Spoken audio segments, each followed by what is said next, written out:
All right, there we go. Looks like we're live. All right, let's just make sure we are ready to rock and roll here. There we go. Good. All right. All right, cool. Looks like I'm.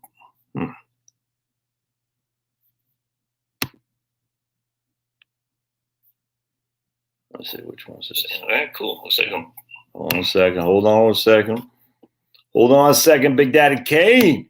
Big Daddy Kane in the house. All right. We want to. Got to make sure we monetize this baby so I get some of that George Soros sweet, sweet money when he advertised for Ralph Warnock, the socialist in Georgia. And then John Ossoff, the rich boy socialist in Georgia. Ain't nothing like a rich white kid marrying a wealthy woman and telling us how to live our lives, even though the rich white kid never had a job. That's John Ossoff. That's the Democratic Party right there for you, man. They are woke, and hopefully they'll be broke. All right, so let's make sure we turn that on. There we go. Save that. Oh, is there anything worse than any just rich kid who never had a job in his life? Yeah, living off the money of his wife and telling you, I got nothing else to do, honey, so I'm going to run for office. Ugh. All right, so what I want to do here today, Kevin, what's going on in Arizona? Gladys, hello. Vinyl, Eric, right on. Noonan, Georgia, what's going on, Bill? Where are you coming from? Coming from, Gladys. El Cabrera. Which TSV? Okay. Preferred stocks. Yeah, you should give that a go there, Vinyl. Some guy asked about preferred. All right, so what I was listening to Med Favorite today. It's interesting, and he let me see if I can't find. He interviewed a guy who I'm a fan of. See if I can't find that podcast. Yeah, right here. So here's the Med Favorite podcast, and I check Med out every now and again. He interviewed Toby Carlisle, talk about deep value stocks, and I said that's kind of interesting to me. And Toby said, "Right on, Mighty Monkey, moving from California, Muncie, Indiana, right on, Los Angeles. All right." And Toby was saying, and I don't follow this that much. I find it of interest that he was looking at some stocks. They said these are the ones that we're putting into our portfolio called Deep, DEEP. Snowing in PEI, right on. Hope you got your fireplace ready. Hey, Joe, it's Huntsville, Alabama in the house, right on. Right on, Daniel. Eli Cabrera is in Lakeland, Florida. Right on, Eli. All right. Anyway, so he was saying, so Deep is looking at deep value stocks, microcaps in particular, but not all microcaps. And it's been a while since I actually analyzed some stocks on this channel. So let's take a gander anyway. And so one of the stocks and this is not a microcap, but one of the stocks that Toby was talking about was Cisco and Intel. So let's take a gander at Cisco and Intel, shall we? I think it'll be fun. And so what we're going to do is we're going to go over here and we're going to go to, and I always go to, for when I'm analyzing stocks, I always go to finance at Yahoo Finance. All right. So we're going to go to Yahoo Finance when it's individual stocks. And I don't do it that much. And look, man, trust me. If you follow me on stock market, that's fine. I'm just telling you. Nobody knows nothing about nothing. Just keep that in mind. Everyone thinks they do. They don't. No one knows nothing. Why? Because we don't know what the market's going to do. No one does. But anyway, so let's look at Cisco. And it's funny because I had to remember Cisco from many, many, many moons ago when I was a trader at Schwab. I was on the trading desk at Schwab. And Cisco was a hot tamale back in the late 90s and early aughts. And then it fell to nothing. And the Med was saying, very interesting, the price to sale at Cisco, price of sales back then was like 30. And now it's 3. And I said, that's crazy. And he was saying, and I haven't confirmed this, I'm just listening to what Meb was saying. He's saying the price to sales of some of these highfalutin stocks that are just tearing it up right now are well above what Cisco was. And I said, that's crazy, because that was in the heyday of the dot-com bubble. And it's crazy because Cisco has not even come back to where it was back then. So let me show you what I'm talking about. So we go to the chart here, and let's go to Max. And this is crazy. So here's a dot-com bubble right there. Remember, that was when the NASDAQ broke 5,000 on March of 2000. And then it just went, I mean, look at that, man. It just, I mean, so here is Cisco at 77, and I'm sure this is adjusted for dividends. I'm sure it is. But anyway, it's at 77, and here is still 44.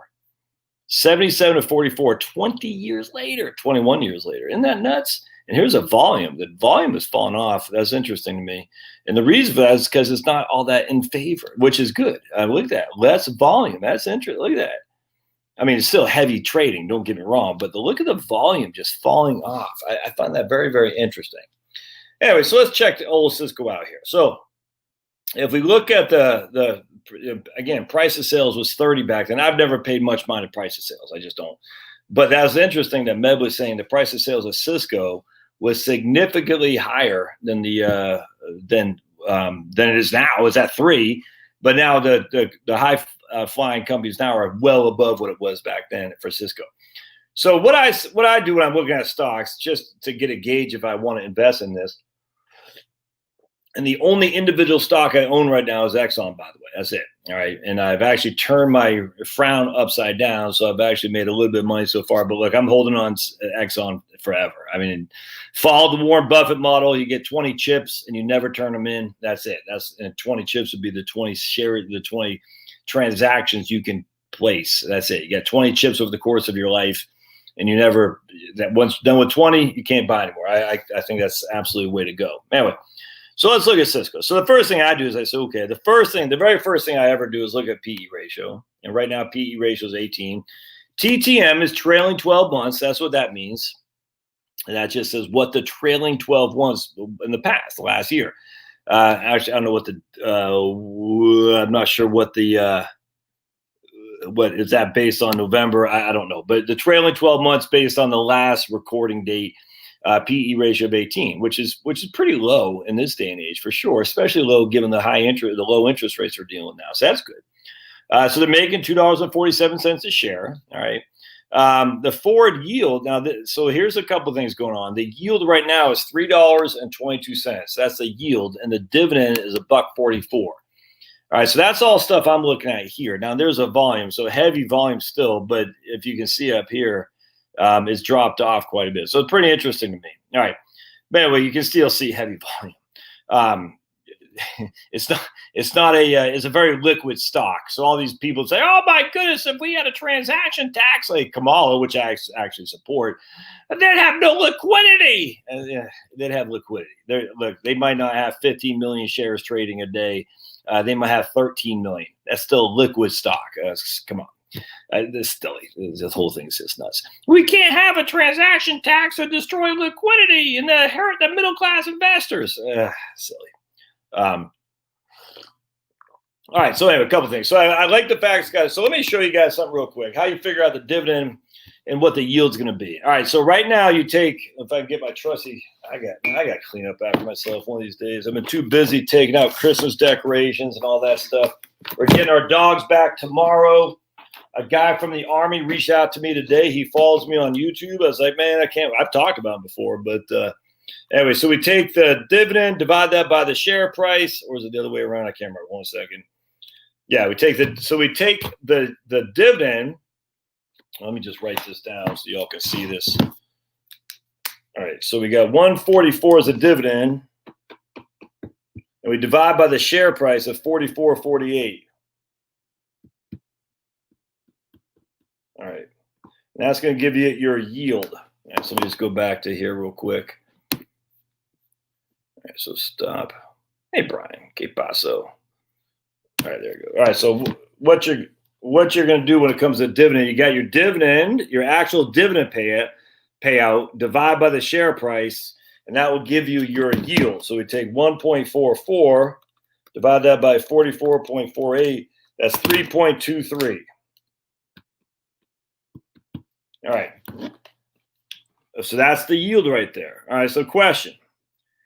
What happens to the yield if the share price drops? What happens to the yield if the share price drops? Assuming the dividend stays the same, which I think is a safe assumption with Cisco.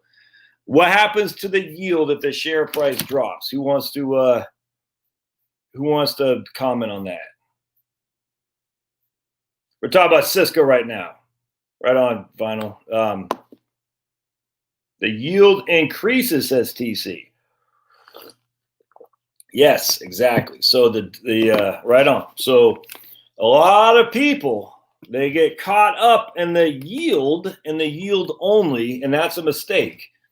Because I'm telling you right now, the mistake of saying the yield is the only thing that matters is silly, because the yield can also indicate that the price is way down, which is not necessarily a bad thing, but it might be a reason why the price is way down. So Vinyl bought it at 37.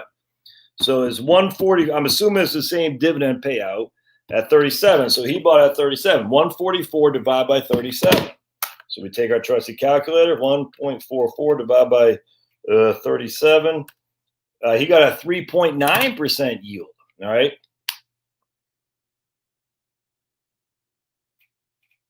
Of 107,000 subs on this? No, I mean, you mean 1,000, right, Jill? Wait, I can't. There's no way I got 107,000 subs. On this channel, though, Jill, if you're talking about Josh Scanlon, the reason I don't have that many subs is because I literally did no videos for about 2 years. I mean, I started that channel just to kind of learn how to do YouTube, and then I just stopped putting any videos out there. And then when I got my ding, I said I need to start moving videos over. Actually, all I'm really, just for real quick, all I'm doing is I'm downloading the videos that I have in my YouTube, and I put it on a jump drive, and then I'm uploading it to the other channel. Just, I mean, they get repurposed essentially. But I don't want those videos. I don't want YouTube to delete all my crap in case they find that I don't. I don't have 107,000 subs. No. No. I got like 1,000. Anyway, so I just want to be cautious. So just because you see something, I appreciate that, Jill. Oh, by the way, I listened to old Carol. She did, her and Terry, I think, did a podcast yesterday that they're talking about microgreens. And Carol had emailed me, and she told me that she gave me a shout out on one of her blog posts. So just FYI, my friends, if you see my video on Carol Michael, Michehl, and she has a podcast called The Garden Angelist. Pretty interesting. I liked it. A big fan.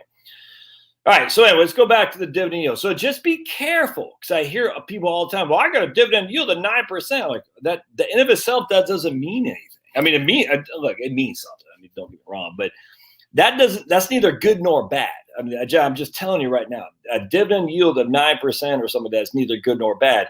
If the average dividend yield is 2.5, we'll just say for the S&P 500, which is actually probably higher than what the S&P right now is.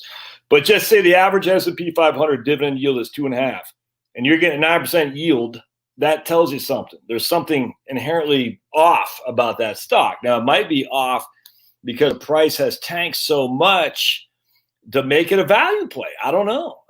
Or it might be that there's the reason the price has tanked so much is because they're going to cut the dividend. Like, what was the consideration with Exxon? I can't remember if Exxon did. Anyone know?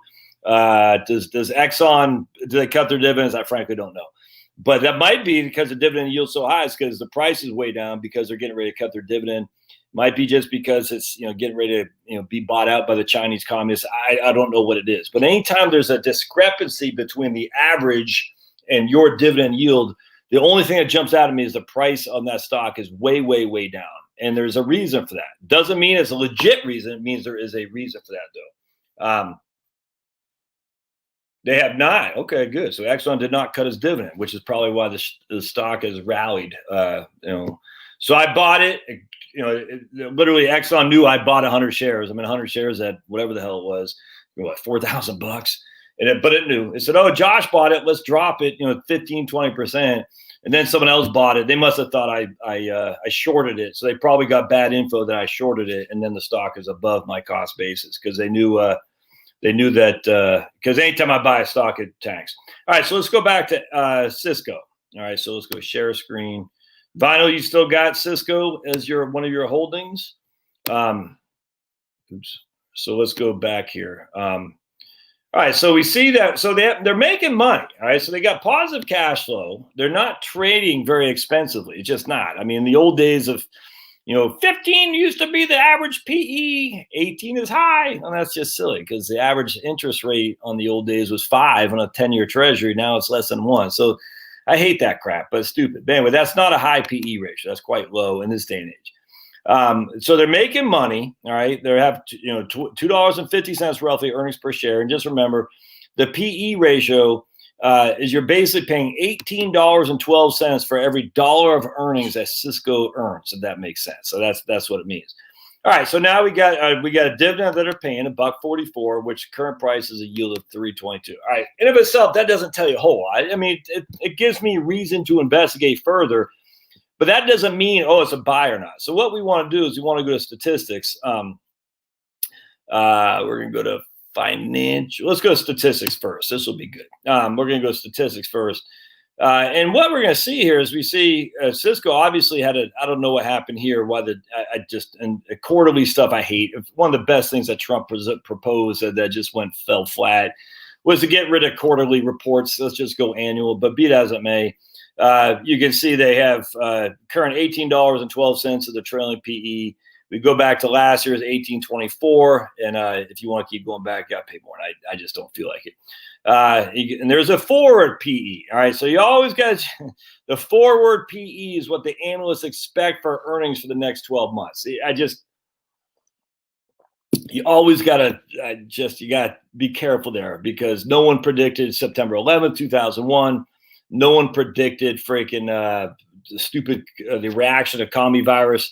There's just so many things that no one predicts. You got to be careful in these forward PEs. But let's just say this, these guys are even halfway right.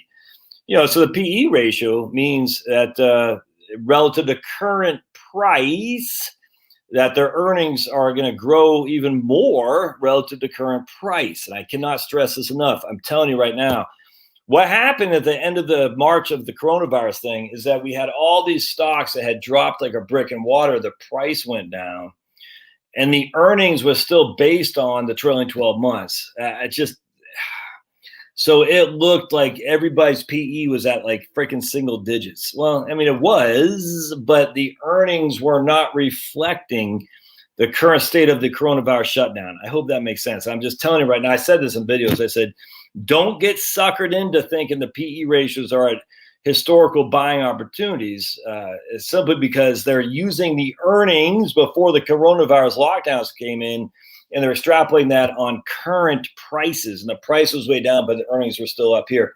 That was bad. But I mean, it was valuable, but I'm telling you got to be careful on their previous earnings relative to current prices, because there is is that the right word, dichotomy? I'm not sure what the word is, but anyway. All right, so so we got price of sales. That's what Meb Faber was talking about right there. 4 now, and Meb was saying back when he interviewed this guy's 3, and 20 years ago it was at 30. I'm always a fan of price to book. That's what I learned from my mom. My mom had taught me investing, even though she was an accountant working part-time at a gay restaurant up in Portland, Maine. But she enjoyed stocks, and she was always big on investing in stocks. I don't know where she got that from. She didn't get it from my grampy, certainly not my Grammy. She always had the value line. Ben Graham, talk about Warren Buffett a lot, just all those things. And anyways, she always looked at price to book. My mom did.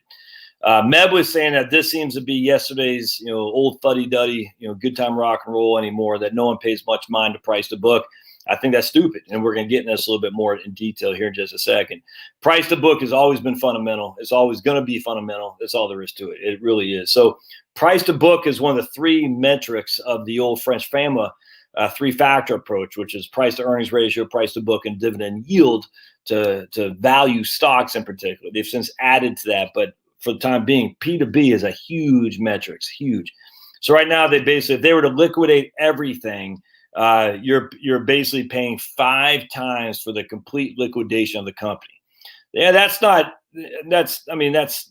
neither cheap nor it's, you can't really say if that's cheap or not, but relative to current environment, that's quite low. That means you're not paying much for the entirety of the company if they were to liquidate everything. So price to book's an important factor to consider for sure. PE ratios are an important factor. Dividend yields are an important factor. All right. So what we're going to do is we're going to look at some of these numbers here. You got to be very careful on ROE. All right. Return on equity, that's high. And you're trying to, generally speaking, rule of thumb with an ag look, I'm sure the numbers have changed, but generally speaking, 15% ROE is what you're looking at. I challenge that to some regard, though. You can jump your ROE, return on equity, by freaking leveraging to the hilt. And I'll just share with you. It's simple. Let's go into how you can make your ROE look fantastic. So we'll show you how it works. So we'll go to stop screen. So we're going to say you bought a house for $100,000. All right. And you only put 10% down. You only put $10,000 down. All right. So you have $90,000 of leverage. All right. So you got a house, fair market value of $100,000. 10,000 is your equity. 90,000 is your leverage. All right. What happens now? What happens now when the house increases by 10%? So the house increases by 10%. So your new fair market value is 110. 110.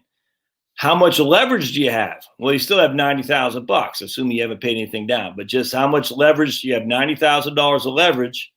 $110,000 is your fair market value, which means now you don't have $20,000 of equity. $10,000. Now you have $20,000 of equity. So your equity has doubled because you had $10,000 of equity. Now you got $20,000 of equity, which means your ROE, return on equity, is 100%. Do you see how that works? And that's because of the freaking glory of leverage. When it works like a freaking awesome. It's probably like the best investment you can make. Your ROE has doubled because you're leveraged to the hilt. So when you're looking at a company that has high ROE, the first thing you got to say is, are they heavily leveraged? And that's what we're going to look at with Cisco here for just a second. Leverage is debt. Just always remember that. Leverage is debt, man.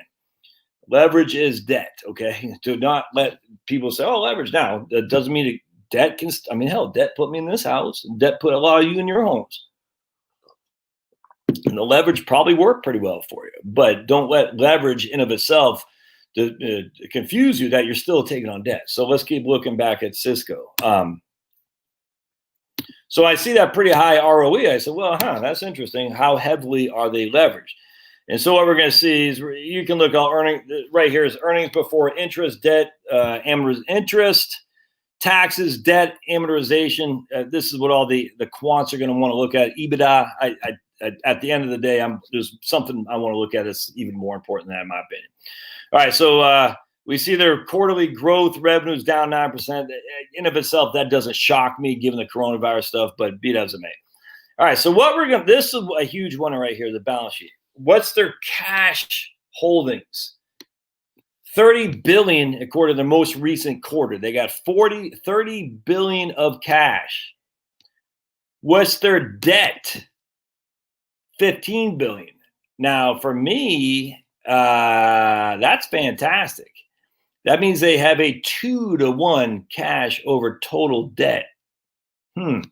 Now, their total cash per share is $7 right there. All right, so that's good. That means, A, they can afford to keep paying their dividend for sure, just with the cash alone. They're also making money so they can continue to pay their dividend. If they want to spruce up the stock price, they can easily raise their dividend for sure. All kinds of different things going on.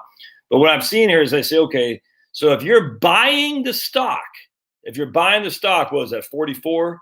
44. Immediately, $7 of that is just your cash. You're paying 44 for $7 of cash. Now, and if itself, what we want to do in the old days is what Ben Graham would say, and I was just listening to my man Toby. Some of this stuff is fun. I'm not going to lie to you. I enjoy doing this to some regard. But basically, you're buying a company. Let's say, would it be a worthwhile investment to buy a company at $70 if it had $100 of cash per share. Does that make sense? So you could pay $70 per share and it's sitting on already $100 of cash, of free cash. That means it's not, there's no debt assigned to it or something like that. The answer, of course, you got a $30 upside just right there. Now, you're not going to find many companies that do that, at least in the large cap area, but still, that's one thing of value stocks. Can I buy a company that's trading less at its cash? If the answer is that, you should freaking buy that sucker, man. I'm telling you, I don't, you have to look at the debt. I mean, the reason it might have all that cash is because it got significant debt too, but I don't know. But as we sit here today, I'm like, $30 billion of cash on $15 billion of debt. They have total debt to equity of less than 50, which means 50% is 60% is their equity, 40% their debt. That's good. That's what you want to see. They have a current ratio of 1.59, which means they have more than enough in accounts payable, liquid cash, short-term reserves to pay off their short-term debt. So anytime you get a current ratio of over 1, that means they have enough liquidity. Do they use accounts payable? I think they do use accounts payable to cover all their accounts receivable, all their short-term debts, their short-term obligations. That's what you want to see as well. So book value per share is $9 again. So that's 5. So we're at 4, 5. Book price of book's 5 because you got. Well, I guess what you do is you take $9. You take the price of the shares, 44, divide that by the 9. Yeah. So book value is 4.88. Price to book, I should say, because you're taking the current price divided by the book value, and that's your book value per share. Anyway, so a lot going on here. I'm liking this quite a bit. Trailing dividend raise, $1.43. So they raised their dividend by a penny. I'm not sure if that's the last quarter or the last year. I don't know. We'll have to look at that. All right, so we like seeing all that. I also like the fact they don't split their shares, not that they need to, but they did split in 2000, which doesn't surprise me at all. I'm not a big fan when companies get engaged in splits. That's all shenanigans to get their price on ignorant people think, oh my goodness, the company split. I can just double my value. It doesn't work like that. I don't really pay much mind to the shorts. They got 37 million shares outstanding short. That's not very high, but people pay attention to that a lot. I don't. I mean, I guess you could, but for me, I just don't care. All right, so let's keep looking. All right, so also I don't really pay too much mind to the 52-week low and high. Sometimes I would, but in this last year, I think everything's kind of been sent to the freaking dumpster fire of 2020. All right, so far so good. I'm like seeing that. So let's go to financials as well. I do want to see what their debt load is, and what we're going to do, I do like to look at, are they profitable? The answer is unequivocally yes. All right, so we see pre-tax income right there, $13 billion.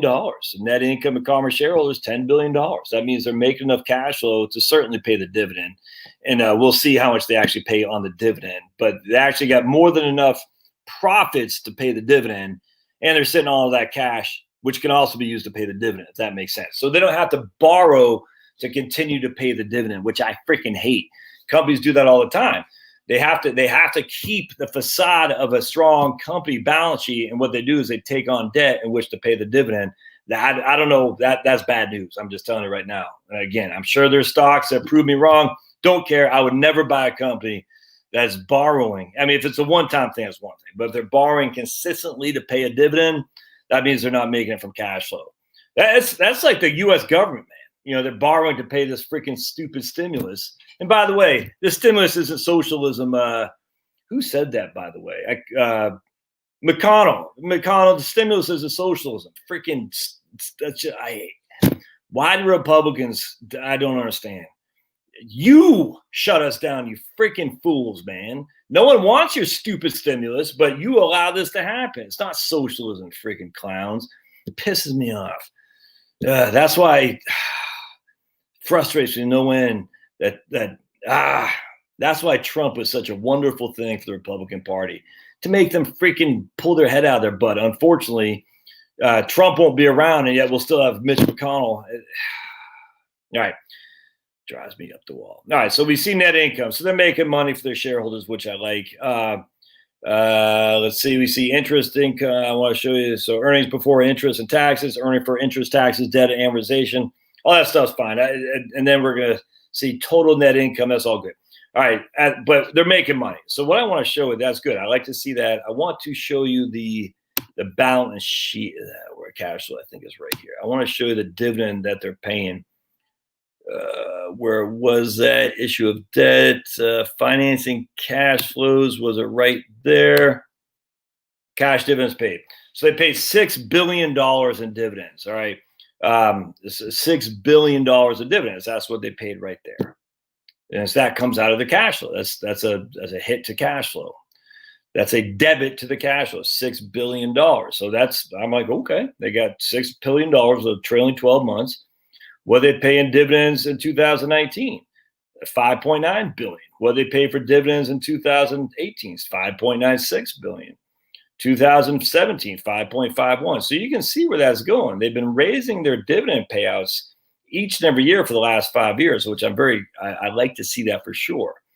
All right, so then we want to see what else I want to see here? Issuance of debt, nothing. I like that. So they didn't issue any debt in 2020, and they actually paid debt back. I like to see that. Now they are buying their own shares. That's what that is.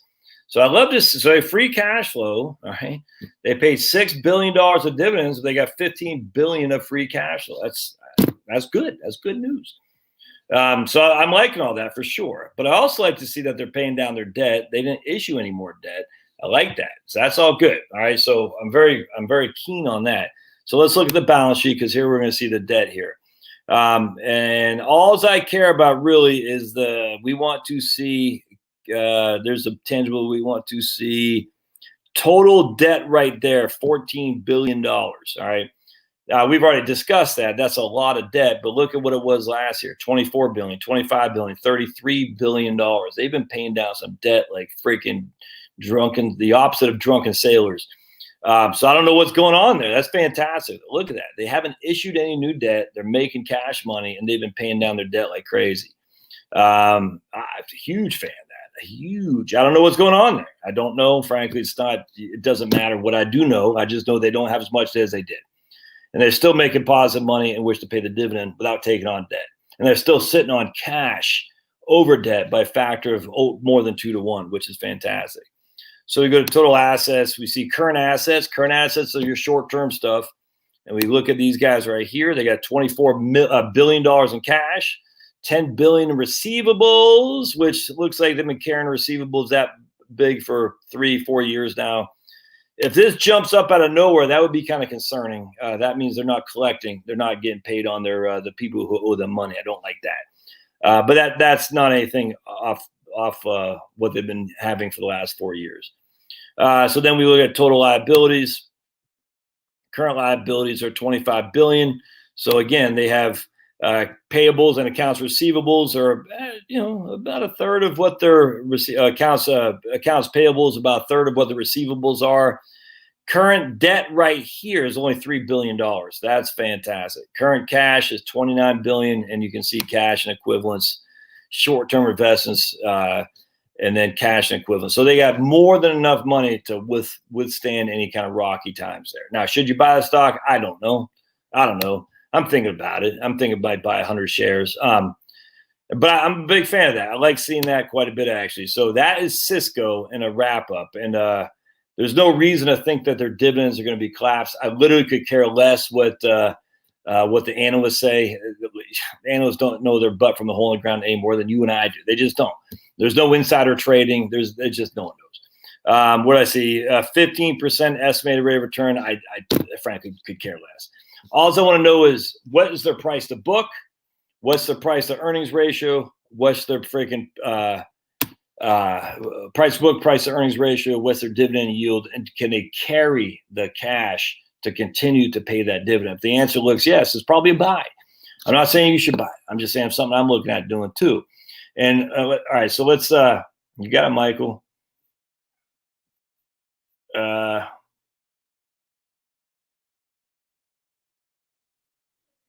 There you go. Good point. So Vinyl says you should look at the terms and conditions of the debt when it comes due. I completely agree. at the end of the day, that's what the board, hopefully, and the CFO and stuff like that.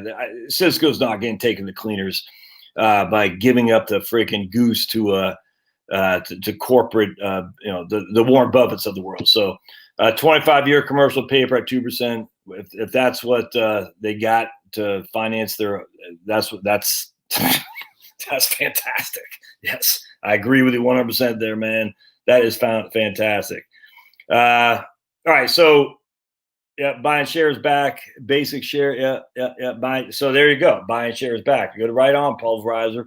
They had 5 billion of shares outstanding, and now they've reduced that by 750 million shares. Well, inherently, paying dividend, buying back shares, paying dividend, buying back shares. Both things juice the share price, in my opinion. I got no qualm with that at all. That doesn't bother me. I don't have any qualm with people when companies buy back their shares. Didn't freaking some idiot say they want to stop companies from doing that and instead use the money to pay the workers or something like that? The hell is this, man? Companies do whatever the hell they want to do, man. I mean, look, even the stupid mask, I hate it, but it's a company can do whatever the hell they want. This thing is dumb. But if the company wants me to wear a mask in their stupid store, that's their prerogative. I got no qualm with that. I don't have to go. Kind of like what I always said about smoking. It's stupid to tell the company from Richmond, Virginia, that they had to ban smoking. I was like, what the hell? People put your freaking big boy pants on, man. You don't like people smoking in the restaurant? Don't go. And there's enough people don't go, then the restaurant's gonna have to change their tax. Crazy that individuals, adults, can make up a decision for themselves. Let's see.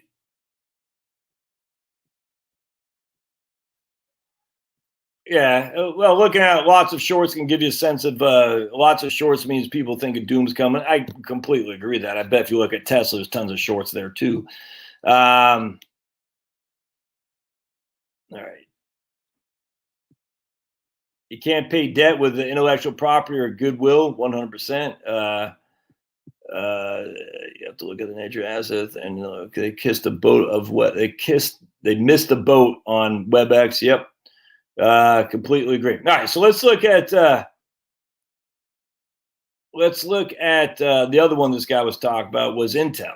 All right, so let's go to Intel, and then we're going to look at some small companies ones there too.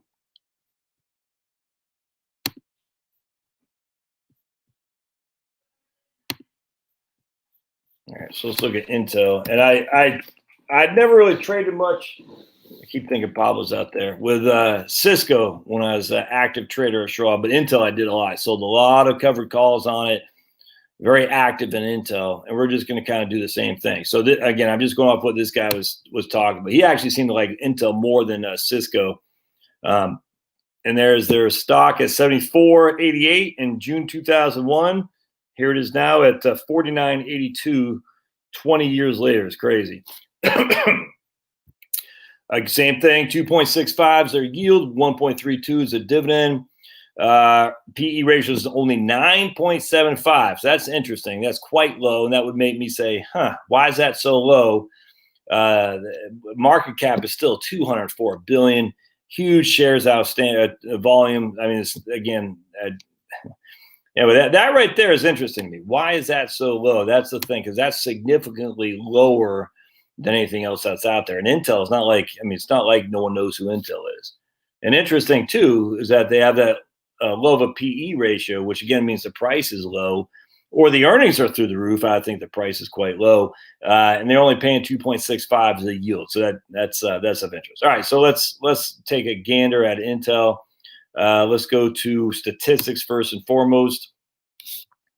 Trailing, look, yeah. So PE that only goes back to last year. Never mind. So 14. That's interesting. So the price to earnings ratio has dropped significantly. That'd tell you either the price has dropped or the earnings have gone up, or a combination thereof. That's interesting. So let's see what's going on there. Okay, I don't have premium. So why is the PE so low? The price didn't look like it dropped over the last year. So let's just take a look, shall we? I guess it did. Oh yeah, there you go. So the price has fallen off a cliff. It hasn't come back. It's fallen and can't get up, and it hasn't come back since March 20th. Look at that. All right, so sweet. There you go. There's your reasoning for why the PE ratio is so low. The price has fallen off a cliff since the beginning of the year and hasn't come back. That's interesting to me. All right, so let's take a look at. We looked at statistics. So there's the reason why the PE is so low. We're going to look at price to book. Ooh, 2.74. So yeah, the price to book, the PE is quite low. They got a dividend yield higher than the average S&P 500. The classic value stock for sure. That's good. I like to see all that. So let's look at financials. We're going to look at. Hold on just a second. Okay, bear with me just a second. Where was I looking here? All right here. Yeah, they're making money, man. So was this quarter? Oh, by the year. Yeah, so it looked like 2017, they still made money, but they didn't make a huge amount. 2018, 19, 20, they're increased. Well, not, but still they jumped up quite a lot on net income. That's good. I like to see that. Total revenue $78. Man, they're making money. There's no other way around that. And the whole reason you invest is because the company is making money. That's fantastic. I'm liking seeing that. That's for sure. All right, let's look at the balance sheet, and let's look at current assets. Yeah, so $4 billion in cash, $9 billion in other short-term investments, a lot of receivables. That always kind of concerns me, but that's been growing. I don't know what to make of that, and I can't go back further. But anyway, all right, so there's the receivables. Let's look at, let's see here. The book, okay, yeah, total debt. All right, so how much cash they got again? They got $13 million in cash and cash equivalents. All right, so that's 17. Let's see here. Yeah, there you go. All right, and then we go down to that's so they're definitely not taking huge amounts of debt. I like that. That's interesting to me. I mean, they've taken a little bit, but not a huge amount. Let's look at the income statement or cash flow, I should say. I want to see how much they're paying on their dividends. Investing cash flow. Net PPE purchases. Oh boy. Where the hell is their dividend payouts? Repurchase of stock right there. So they've been buying stock back like crazy. Repayment of debt. They did issue a lot of debt this year, so that's kind of concerning. I don't know what that's about. Cash position, financing cash flow. Cash dividends paid. So $5 billion in cash dividends. So they've increased their cash dividends by $500 million in 4 years. Their debt, they took on some debt, and but in this day and age, taking on debt in of itself isn't the worst thing ever because the rates are so flipping low. But still, that always issuance of debt, 13 billion, and of that 13 billion, they bought back 17, almost 18 billion of stock. They got $3 billion in cash.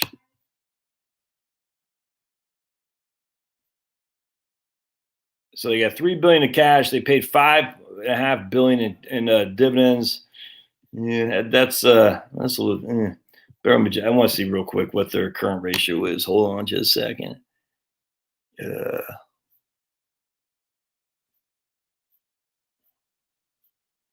Current ratio is still that's still good. That's fantastic. I like to see that. Total cash per share $4. What's this trading at right now? 49.82. Anyways, that's of interest to me as well. That might be something worth taking a flyer on. Debt to equity, they're right about 50-50 there. That's not so bad. Book value per share is $18, which means their book price to book ratio is what we say is about 2.5. Yeah, 2.5. That's all pretty good. That's a value stock, a classic value stock right there. So that's of interest to me. Those would be two that would be on my list. And so then when we go over to the Vanguard VTV, I noticed that it was interesting because I own this. This is my biggest holding by far is VTV. And I said holdings, let's take a look at the holdings of old VTV. And it was interesting to me because Cisco was not in the top 20. And I think Intel was in the top 20, but wasn't in the top 10. But Cisco was, I thought I could go to see more here. I was on someplace where you could see more. And let's go to Vanguard.com. I'll look at VTV, the holdings. Anyway, Intel was in the top 20, but Cisco was not. And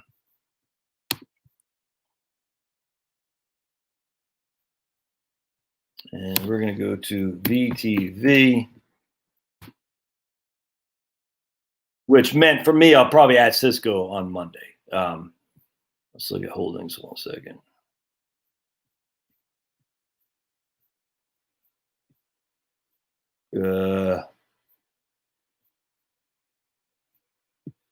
Portfolio holdings. There we go. All right. There we go. Cheese Louise and blue cheese.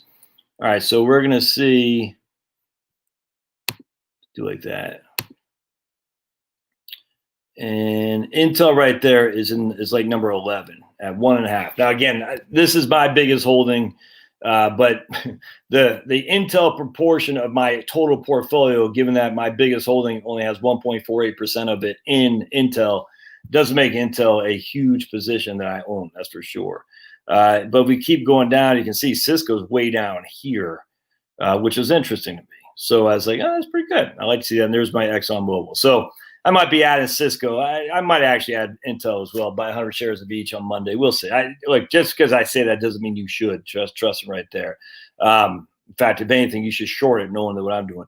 I do have some concern about some of these banking stocks. Bank of America, I thought I saw Wells Fargo in here, JP Morgan, Bank of America. Didn't I see Wells in here? Maybe not. I thought I saw Wells Fargo in there as well. I do have some concern about the banking stocks to some degree, but Citigroup, I saw Wells Fargo in there. But anyway, look, I'm not getting out of this. I just I'll reduce some of my position here to buy up some of those stocks just because I do think that there's some opportunity in those things for sure. All right, so let's look at this too. I want to go to another where was I? Back test right here. All right. So I want to, let me go out of here. Yeah, so Pulverizer says Intel's his biggest stock holding.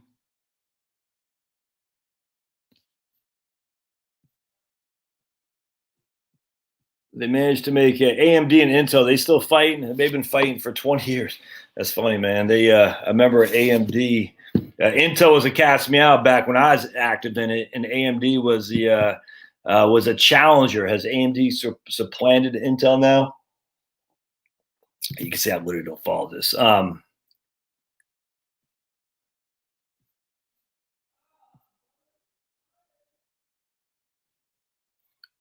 Can't be late, Mac. Ban for life. Microsoft looking to make their own processors for the servers. Yeah,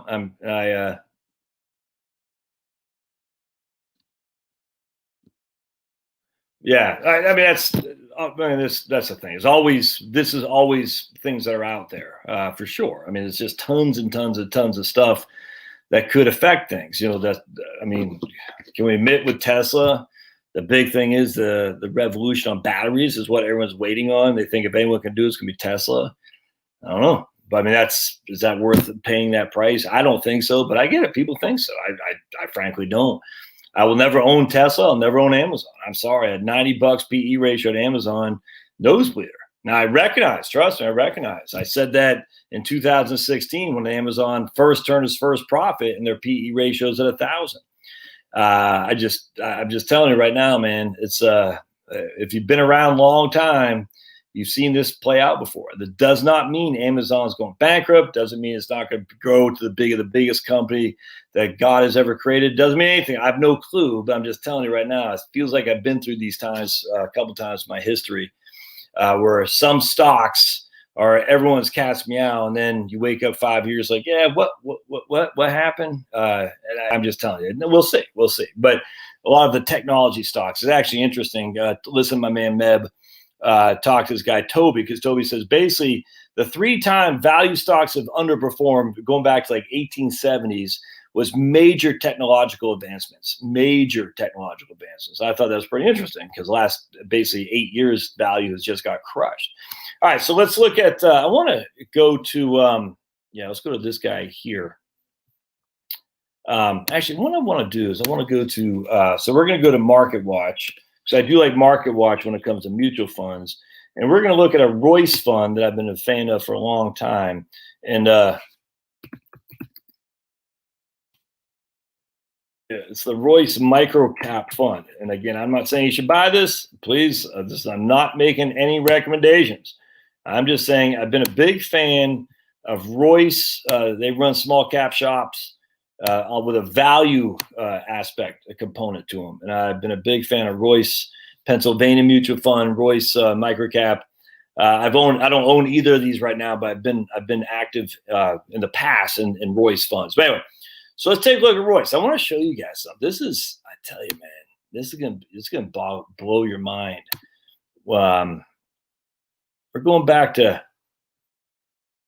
12, going back to 2007, 18, going back to 2004, 15, going back to 2002, 13.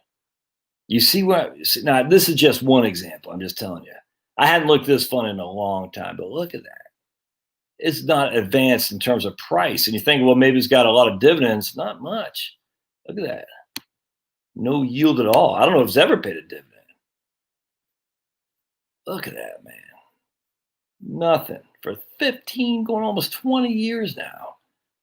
It's hardly moved the ball at all. I find that to be incredible. So let's look at that. We're going to compare RYOTX.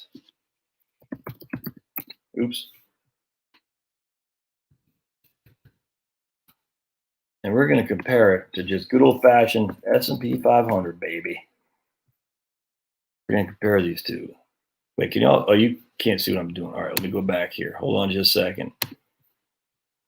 And go to stop here. And we're going to go to share here.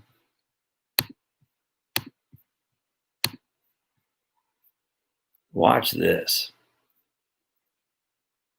So going back to 2000, to 2003, excuse me. I want to go to a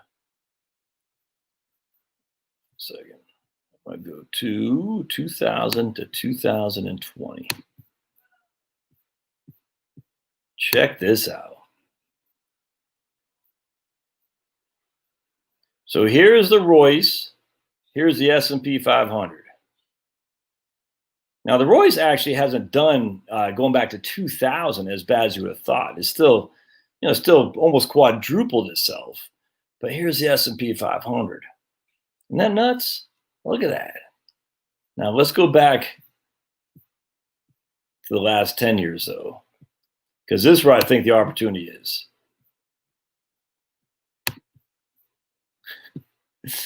Oh, this is fun. Look at that. S&P 500 is up 4 times, quadrupled. Royce is only up doubled in the last 10 years. So a doubling over the last 10 years still isn't that bad. But I mean, really, if you take away what it had from March until now, right there, I mean, it only made $18,000. The last 9 months has made all its money. In 10 years, it did nothing except for the last 9 months. That's it. Isn't that crazy? I find that to be incredible. I mean, just it's nuts to me. And then if you go back just the last 5 years,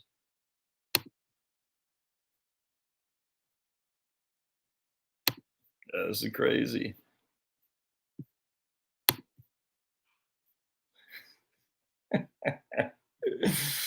Oh man, that's not that. Yeah, it wasn't as bad as I would have thought, but it's not as bad as I would have thought. But anyway, The point being is that the small cap value stocks, I think Vinyl had made a mention of this. Yes, someone did made a mention of this yesterday. Haven't done much, man. Let's go to Penn X. And that's micro cap. We'll go to Penn X. And look, I'm not saying these are funds you should own. These are just ones I'm familiar with for small cap. Look at that compared to the S&P 500. Not that much difference there with small cap. That's over the last 5 years. I'm actually surprised that that's not as bad as I would have thought. I would have thought S&P 500 smoked that more. But if we compare that to, let's go to VUG.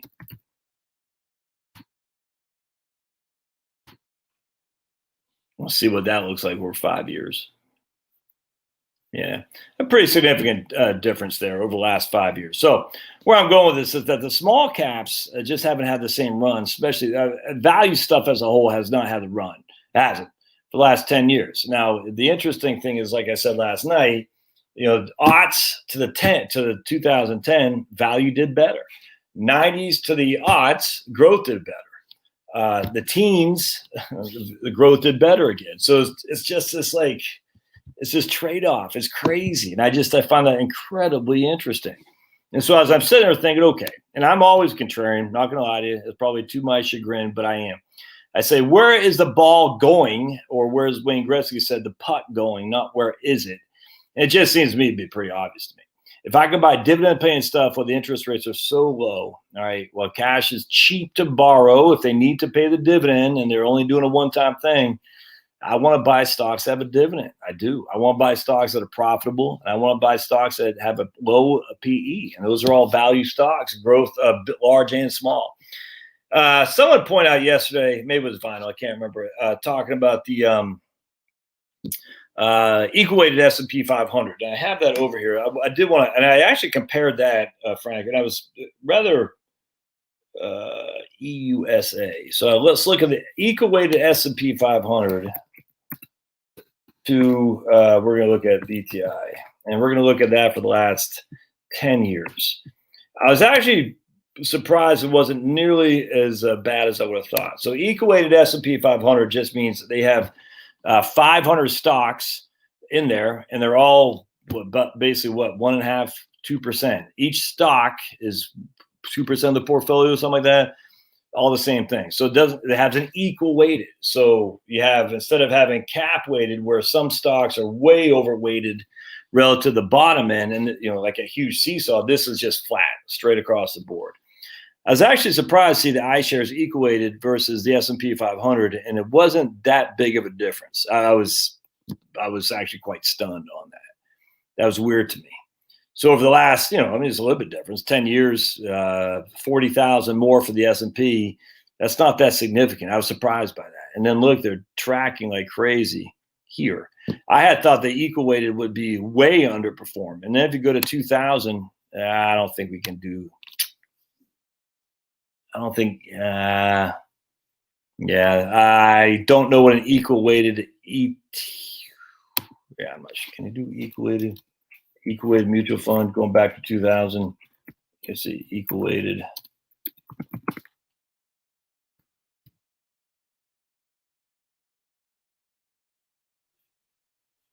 Yeah, I don't know. Let's try that. See how far that goes. I don't think that's going to go back to 2000. Let's see. I know VTI, or wait, did I do VTI? Yeah, I did. I should have done VO. Yeah, pretty much the same. Does that go back to 2000? No way. All right, sweet. It does. So let's go I should have done VOO. Let's do VOO. Excuse me. No, it only goes back to 2016. All right, so let's go to equal weighted versus VOO. It's just not that much of a difference. I was surprised by that, actually. So I was inclined to think the equal weighted would be an opportunity to rebalance some risk. I don't see that there. That doesn't mean that's I was surprised by that. All right, so let's see what you guys have to see. Like I have something else I want to say on this. So we talked about small cap value. We talked about those individual stocks. Talked about kind of analyzing stocks. Seems like I have something else to say. Oh, I do want to show you just real quick. I do want to go back to, let's go back to Vanguard.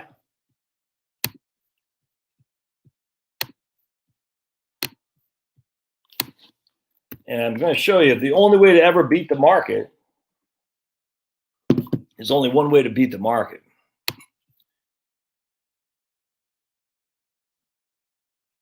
Not that you should care to beat the market. I mean, who gives a crap? But people do. All right, so I'm going to show you the dividend growth fund from Vanguard, which again I own, my second largest holding.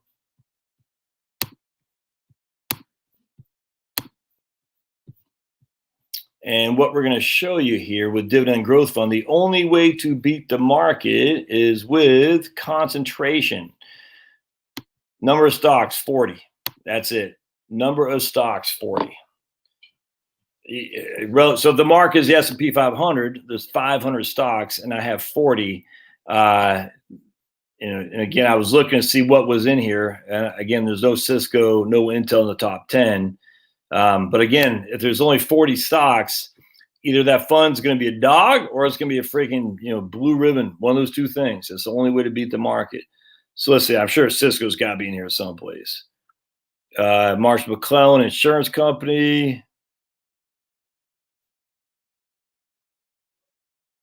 I don't see Intel. Oh, look at that. Nope. I don't see Intel. I don't see Cisco in here at all. Interesting. So anyway, this is, if you're trying to beat the market, this is what you got to do. You got to take a concentrated risk, and you do that by buying a portfolio that doesn't have many stocks. I've talked about before on active share. Active share is a metrics you'd want to look at to see if a fund is a closet indexer, i.e., you're paying a lot of fees so it can mimic the index, which is stupid. You'll never beat the market there. Or if you're actually buying a portfolio of people who know or people are willing to take a risk on their certain shares, and they're willing to bet essentially their livelihood for it, because if they are smoked, they're never get another job in the industry, you think. Anyway, so that's one of the reasons I like VDIGX, is because it is high active share, 40 stocks, very concentrated. And if you're trying to beat the market, that's the way to do it. Only other way. You can't beat the market with a closet index. You just can't. And at that point, just buy the index and be done with it. And so a lot of people, portfolio managers and investment advisors, they're basically closet indexers who charge a heavy fee. That's stupid, man. I mean, it really is. You're basically buying the index, but you're paying 10 times the fee. Don't do that. If you're going to hire somebody, say, I want to see what your portfolio consists of. If he says, well, I have a diversified portfolio, it's how you get a diversified portfolio at Vanguard with one click. If I'm hiring you to make me money relative to what I could do on my own. That's called alpha. How are you going to produce alpha? Well, I have diversification, blah, blah, blah. No, man, I get diversification at Vanguard with one click. I want alpha. I want to outperform. How are you going to do it? And the only way they can do it is by being concentrated. There's no other way. There's just not. They don't do it by trading. They don't do it because they're going to keep you from making that big mistake, which is what they're using nowadays with advisor alpha. That's all stupid. The only way a guy can beat the market is by being concentrated and taking bets, taking risks. If you're going to hire somebody, that's what you hire them for. If you're going to freaking hire somebody to be a closet indexer, you just take your money, right? You roll it up into a freaking a spliff, a blunt. You take your lighter and you just burn it, because that's literally what you're doing. You're literally burning your money. You're saying, hey, guy, take my money, because he's not going to earn it for you. Doesn't make sense. Yeah. All right. So what says you all here? Yeah, Kathy Wood. Look, man, everyone and their moms talk about Kathy Wood. I saw this. Let's read up on Kathy Wood, Bloomberg. I said this last night, and I was stunned to see her say, hold on a second, right here. Look, I don't know who this person is. I got to go on with her. I mean, I've never heard of her until this last year. But again, I'm all that not interested in the active stuff here, but she sees 20% returns compounded for the next 5 years. I don't get how do you make that claim? I don't get it, man. I couldn't make that claim. I find that crazy to me. 20% compounded. Eesh. So if we take the rule of 72, we say, okay, if she's getting 20%, how long does it take to double my money? 72 divided by 20. I'll double my money in 3.6 years. So I put $100,000. Little Kathy is going to be worth $200,000 in 3.6 years, and then in 5 years it'll be worth. Well, I don't feel like doing it, but well, I guess I will. Let's say I had $100,000. I didn't make any other payments. I got 20% a year for 5 years. I would have $248,000 in 5 years. I don't know how you can make such claims. Crazy, but be that as it may, I mean, she might pay off. I don't know. I just find that the idea that someone can say that without having all the disclosures that I am subject to, it seems odd to me. Yeah, no, I 100%. If the Vinyl, good point. If the market, I think Vinyl said, yeah, if the market is crazy, the only way to beat the market is to be even crazier or to take a defensive position and wait for the market to fall. But that's not a winning scenario either, because historically the market goes up more than goes down. I mean, it does until it doesn't, but we don't know what's going to be. I was sitting there today.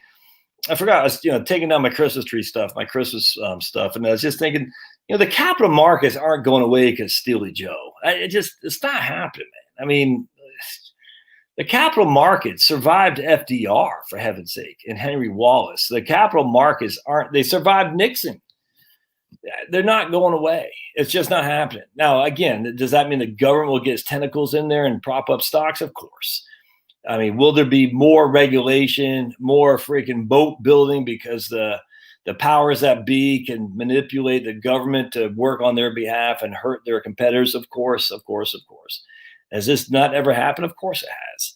This has happened throughout the history since the industrial age. That's all there is to it. I mean, hell, it's happened throughout history. You're always going to have people who are going to scratch the back of the power brokers. I mean, hell, Chris Columbus, evil Chris Columbus. I mean, who is the lady? Queen, whatever her name was, Queen Anna, something like that.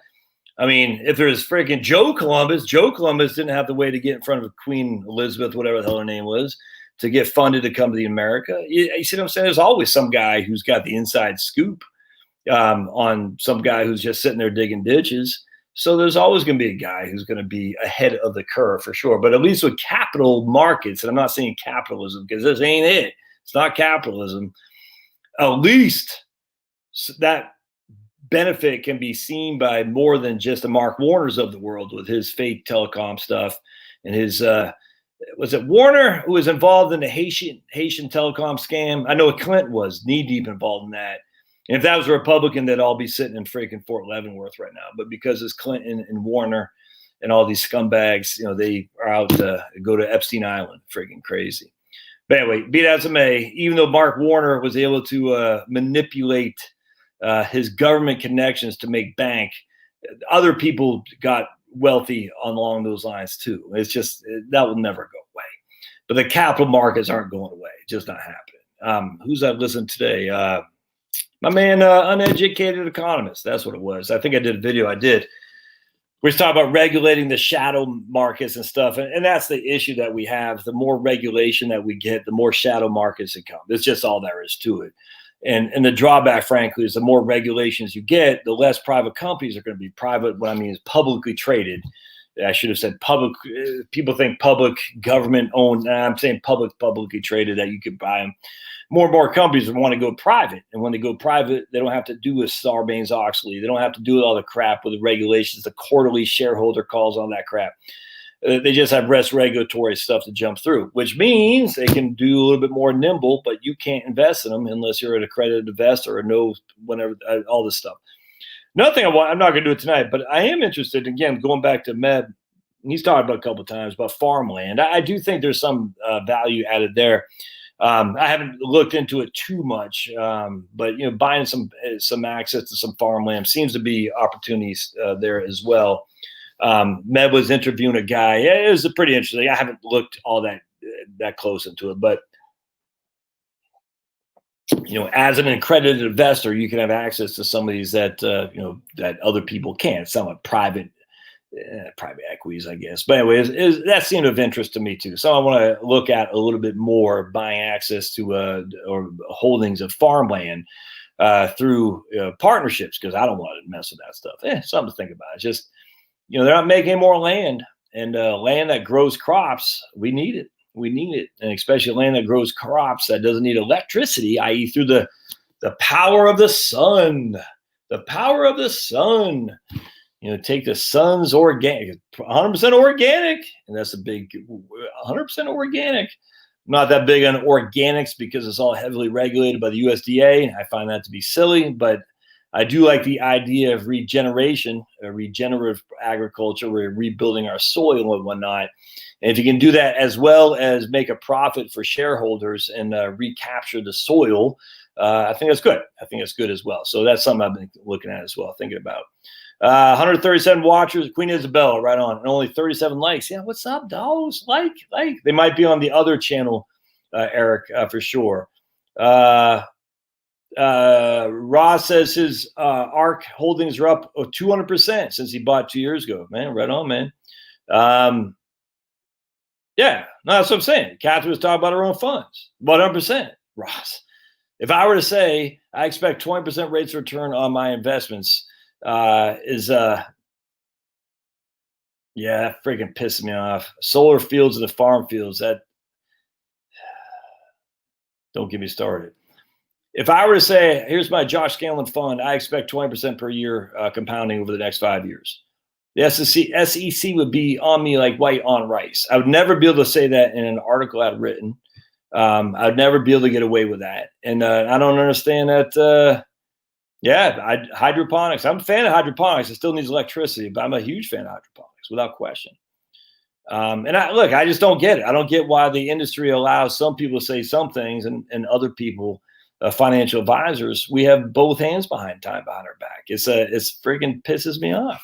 Insurance guys can say whatever the hell they want. I don't know if Jill's still on here, but she emails me every now and again about clowns on Facebook who are talking about their index annuities and how they can do this and do that. And you just look at it, you're like, that's completely misleading. How come they can say that? Kathy Woods can say she expects her portfolio to return 20% annually, compounding year over year for the next 5 years. I'm like, but a financial advisor can't say do a Roth IRA. It's crazy.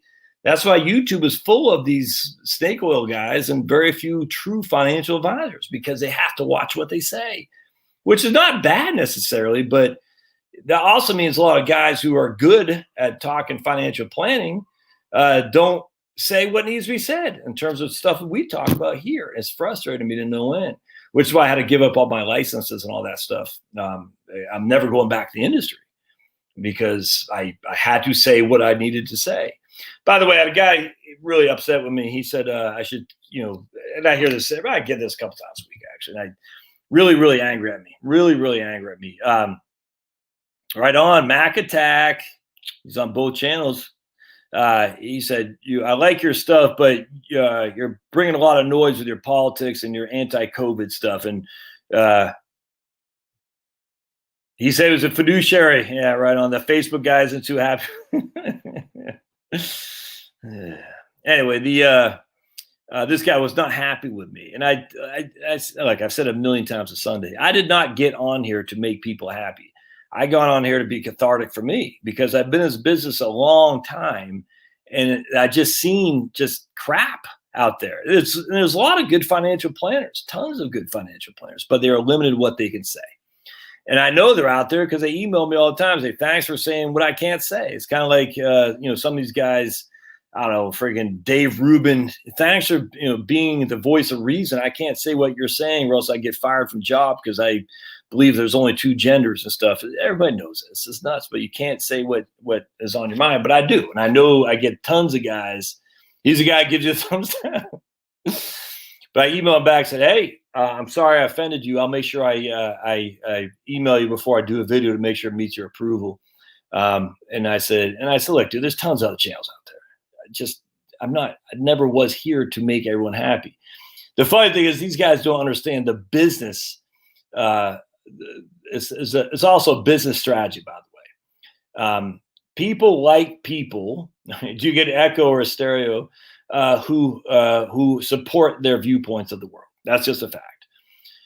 And when people are acknowledging their world viewpoints, they're more likely to look at that guy as someone they want to hire, man. It's just that simple. I mean, I don't understand why more conservative leaning companies don't do this.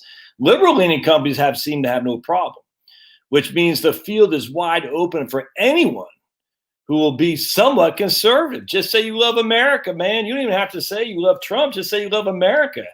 And you'll know you're doing well when your enemies say, I can't believe they said they love America. Then you know you're making headway, and people appreciate you and they'll be loyal to you as long as you're loyal to them back. And I don't get it. I don't get why people on our side, the conservative right, don't recognize there's a huge opportunity to make headways with people who believe the same things you do, which, by the way, are the biggest voting bloc in the country. Now you got 30% liberal, 40% conservative, and 30% independent. And probably some of those independents are on the liberal side, but generally speaking, people who self-identify as conservative are the bulk. They're more than people who self-identify as independent or liberal. So just appeal to those people, man. I mean, look, if you're running a big where you're trading on volume, you might not want to, like a Walmart. You might not want to hire some SJW who calls Josh Hawley a sore loser. Hopefully that guy got canned. That's crazy to me. But if you're just appealing to a certain small segment of the population, because I'm just a one-man shop, man, me and my two dogs, you don't need a huge amount of people to be successful. You just don't. But people also want to know, and I hate to say authentic because that's so cliched anymore, but people also want to know that you're a real person, that they can trust you, that you're going to make mistakes. People are okay. They're forgiving. As long as you're honest, man. It's crazy. Anyway, can't put a flag in my yard, Jose or Joe's, because I live in an HOA. Yeah, never again, man. I was telling my wife today, this is my last suburban house. It's either going to be in the country or it's going to be in a small town where I can walk to the coffee shop or something like that. But it's never doing a suburban cookie cutter. And I like my house. I like my neighborhood, but I'm never doing that again. Okay, rent. All right. So basically he's because he's looking at the other channel rentals and rehabs. We got two channels going on here. I'm using StreamYards. We're using my Josh Scanlon channel and my Heritage Wealth Planning channel. So he just saw one for sure. Ross said he'd hire me to walk my dog. I'm good at my pups. Oh man, they're in training right now. I cannot wait. I can't wait till they come back. Tomorrow morning, we're getting the pups back, and I'm hoping they're gonna be trained so we can walk Pablo and doesn't scream bloody murder at everybody who walks by. Not only can you not say what's on your mind, you also cannot tell the honest truth. Yeah, 100%, man. Oh, I told him I wouldn't use an insurance salesperson as a financial planner. He hated that. And that's too bad because actually, this is what I've said a couple times, that if I had to redo it, I would have came up through the insurance ranks. They actually train better financial planners, believe it or not. But their better financial planning is all based on selling insurance products. That's the problem. They're good at financial planning, but it all results in insurance products. And it's just like, if they could just get rid of that and just be good financial planners, they would smoke the investment industry without question. Like my man, Rich Shag over at Magnolia Wealth Strategies. He's an insurance guy, but he's one of the best financial planners that are out there, even though he does sell insurance. But he also manages money. He's more than just an insurance guy, but he is an insurance guy. That's the company he runs, Magnolia Wealth, out of New Orleans, is an insurance firm, but he's more than that. And that's the kind of wave of the insurance going forward. I'm thinking that there'll be more and more insurance guys doing financial planning for a fee and also placing insurance products for a no load. I tell you, that's the wave of the future. So a lot of these insurance guys are going to have a leg up because they've been trained correctly. And once they go to no load insurance products, and they do financial planning for a fee, all the investment guys will be out of business. Literally, it's going to be out of business. No one's going to care. I'm so looking forward to that day. Insurance guys do no load insurance placement and a fee-based financial planning like what I do. And then the investment guys will have nothing to do. They'll have nothing to do because no one's going to want to pay 1% to put you in a diversified portfolio. I can get a Vanguard for 10 basis points, especially if you can't do anything else. I don't do insurance. Why? Because I'm a fiduciary. Well, that doesn't make any sense. I'm a fiduciary. I don't do insurance. That's freaking stupid. Then if you're a fiduciary, you're certainly not a financial planner. Well, I refer my insurance people out to who? Jake at State Farm. Does Jake at State Farm know what the hell he's doing? Well, I assume that he does because he works for State Farm. Yeah, that's not fiduciary stuff there, my friends. That's not fiduciary. I'm not saying you actually have to place the insurance. My God. If you're just sitting there thinking, I'm a fiduciary, I don't place insurance.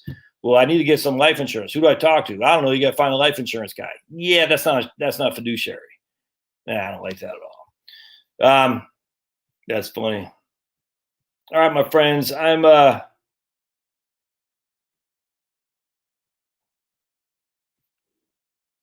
on. That's good stuff.